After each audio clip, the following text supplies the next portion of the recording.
Jika itu benar terjadi, sekjennya saja yang saat ini menduduki jabatan strategis di kementerian sebagai Menteri Komunikasi dan Informatika melakukan tindakan korupsi dan anggaran dana korupsi itu ikut mengalir ke partai politik.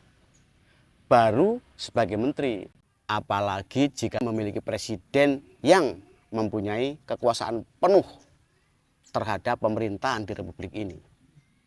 Bisa saja ya, tindak pidana korupsi akan semakin besar dari dugaan korupsi yang dilakukan oleh Johnny G. Plate.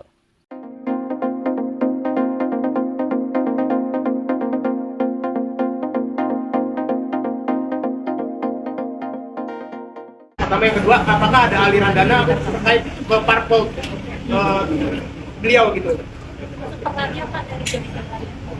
Ya, terkait dengan aliran dana dan sebagainya tentu saja saat ini masih kita dalami dan nanti tunggu saja.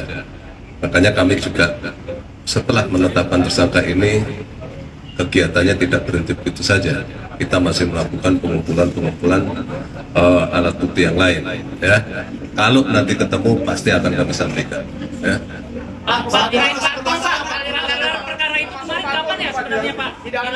Masih berlangsung Pak penggeledahannya Pak? Pada saat suhu politik sedang memanas, tiba-tiba kita digemparkan dengan satu pemberitaan Sekretaris Jenderal Partai Nasdem Johnny G. Plate ditangkap oleh Kejaksaan Agung atas dugaan kasus korupsi. Sekjen Partai Nasdem ini juga saat ini menjabat sebagai Menteri Komunikasi dan Informatika Republik Indonesia. Johnny G. Plate diduga melakukan tindak korupsi proyek pengadaan BTS. Dalam kasus ini disebut-sebut pemerintah mengalami kerugian sebesar 8,32 triliun. Uang yang cukup besar.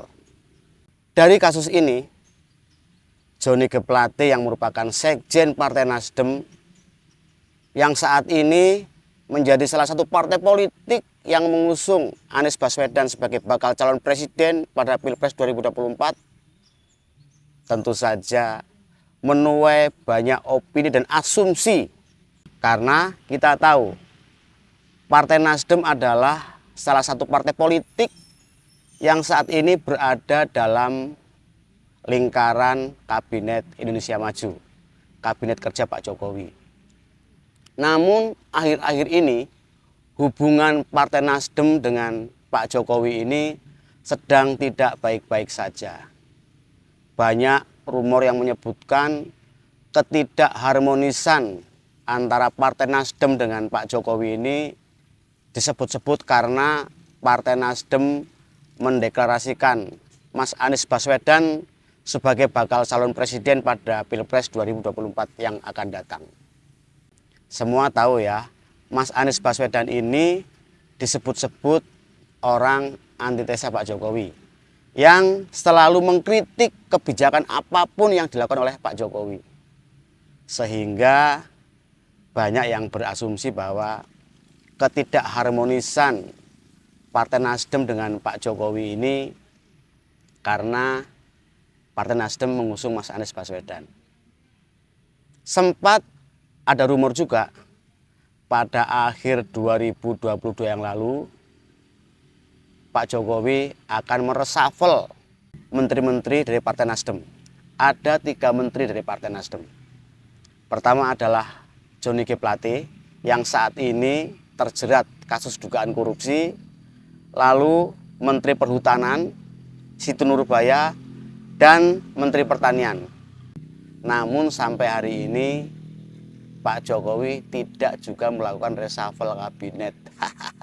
Ketika Kejaksaan Agung menetapkan Johnny G. Plate sebagai tersangka, terjawab sudah. Dan ternyata hubungan ketidakharmonisan atau hubungan renggangnya Partai Nasdem dengan Pak Jokowi ini karena mungkin Pak Jokowi sudah tahu jika Sekjen Partai Nasdem ini terendus telah melakukan tindak kejahatan korupsi alias jadi koruptor. Jelas ya, ketidakharmonisan Pak Jokowi dengan Partai Nasdem bukan karena Partai Nasdem mengusung Mas Anies Baswedan sebagai bakal calon presiden pada Pilpres 2024.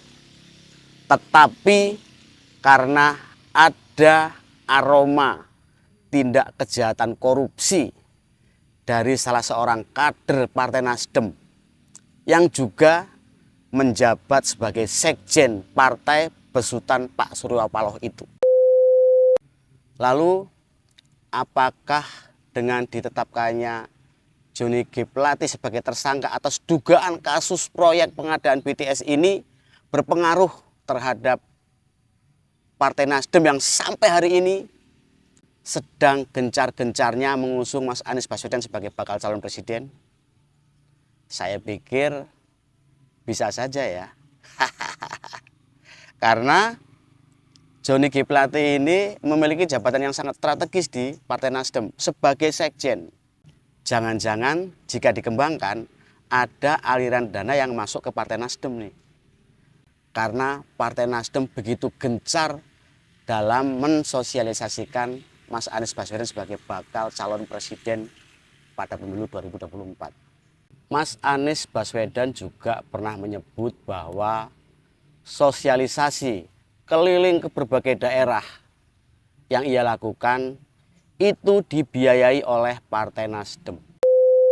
Pak Anies ini bukan pengusaha, sudah tidak lagi menjabat, keliling ke sana kemari, butuh duit ini Pak. Orang banyak bertanya, lalu Pak Anies dapat modal atau dapat support ini dari mana? Kalau selama ini, Ya. ketika berkeliling memang yang menyelenggarakan Partai Nasdem. Oh itu ya, itu clear Pak ya, jadi Clear. semuanya di backup Mereka sama Partai menyelenggarakan. Nasdem.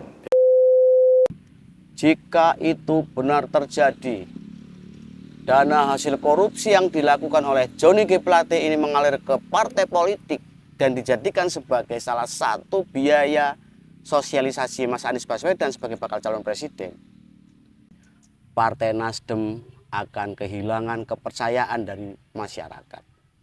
Jelas ya, karena sekjennya saja yang saat ini menduduki jabatan strategis di kementerian sebagai Menteri Komunikasi dan Informatika melakukan tindakan korupsi dan anggaran dana korupsi itu ikut mengalir ke partai politik. Baru sebagai menteri, apalagi jika memiliki presiden yang mempunyai kekuasaan penuh terhadap pemerintahan di Republik ini. Bisa saja ya, tindak pidana korupsi akan semakin besar dari dugaan korupsi yang dilakukan oleh Johnny G. Plate.